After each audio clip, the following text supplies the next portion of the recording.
I'm Matt Kegel. I'm Graham Hefner. Cody Gardes. We're going to take you guys through the step-by-step process that is how to file a formal complaint to your Human Resources Department after you feel you've been discriminated against or harassed. So something really important that you need to remember about this whole entire process in submitting a complaint is that the instructions for submitting it can vary state by state with the laws and with things such as like the time regulations for submitting it. So each case will, as he said, each case will differ in the time and the repercussions, and those factors are dependent on both the country and the state. So each state will see one factor or one offense in one way, but another state may see it in another. But if it is federal, then every state will have to see it the same way. So I guess we're going to go ahead and start. Our first step in our process is, as the graphic says, determining validity. It's pretty straightforward. It's just figuring out whether your complaint is valid or not. And this would mean, is it within the correct time frame or is it not? And is what you're trying to file for even something that you can file for? Step 2 is filing. If you're filing a discrimination complaint, look into your company's policies and also make sure the state law determines if you are within the time limit to file your complaint. Most states require the event to have taken place within the last 180 days. Step 3 is filing for harassment is do the same as you just did for the previous step and for discrimination, but this one you have to look a little more closely because some states are 180 days and some are up to 300, so just take a double check at that one. Step 4, like your graphic says, is create a report.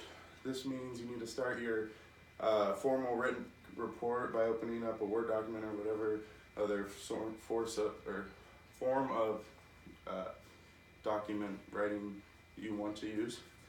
Step 5 is the first thing that you have to do when starting your report is make your header, which would include your name, address, and telephone number. Step 6 is after your header is finished, the next step is to write down a brief summary of the events that happened and qualify and then place the events that took place and why you think they qualify to be written as a formal complaint. And then step 7 is which is step 3 on the infographic, is discuss the factors that you believe are the reason behind you being discriminated against or harassed. This would be anything from race, sex, gender, religion, ethnicity, etc. So, yes. So after you discuss those factors and you get to actually drafting your complaint, one of the first things you're going to want to do is record any physical or emotional injuries and traumas that happened to you during that time. Most of the time it's things like post-traumatic stress that people suffer from after they've been harassed or discriminated. Other than that, things like anxiety, or they just generally don't feel safe in the office anymore. So once you record all of that, because that'll just be your main case for what actually happened, after you record all that, the next step, we recommend that you get legal advice to look over and finalize the draft. Depending on how serious it is, especially if it is serious, companies most likely will be hiring lawyers. So it's really important that you get someone with the proper experience to look over your complaint and make sure that it's valid. After you finalize the draft and your legal team or legal advisor looks over it, you're going to want to sign your name and your legal team's name as well. The next step would be submitting the complaint, actually physically submitting the complaint to your human resource representative. Now, if your office doesn't have or company doesn't have a human resource representative, it's really important that you submit it to someone who's unbiased from the events that took place. And it's really also important that you submit the complaint in a calm and professional manner as well.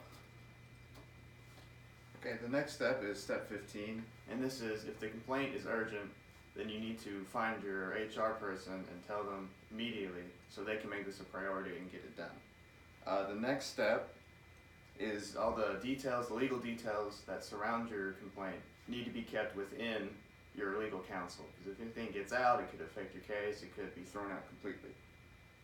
The next step is after all those steps are done, the complaint is filed, and then it should be reviewed by that agency, which is step 8 on the infographic. The next step is kind of an in-between step, and this is for complaints that are severe. If you don't feel safe in your workplace or around a certain person, then you need to pay attention to these next steps.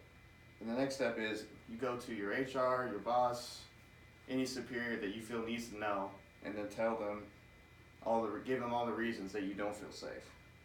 Now, if that reason is if it's sexual or physical abuse, you need to, because before, immediately go to your superior, but also go to authorities and maybe file charges if that needs to be done.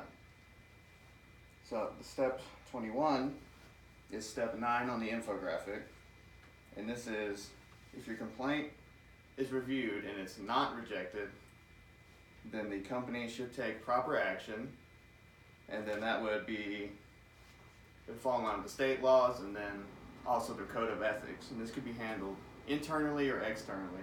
Internal would probably be more just code of ethics, which is a minor complaint, but externally would be if it's a severe complaint, then the legal action would probably be taken, go to court. And the last step, which is the last step in the infographic, would be if your review or your complaint is rejected, and then you would have to take outside legal action if you felt that was biased or unfair or they were negligent in reviewing your case.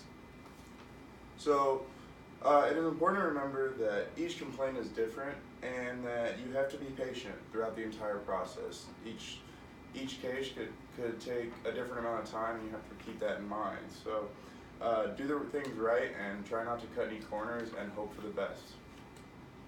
So you should also keep in mind that once again, like they said, that there's a certain amount of time you have to submit it, and there are actually legal requirements that could make your complaint invalid. And also remember, like I said, to submit your complaint in a calm, professional manner so that you are not the one that seems false in the situation. I believe that is all we have today. Thank you. Thank you.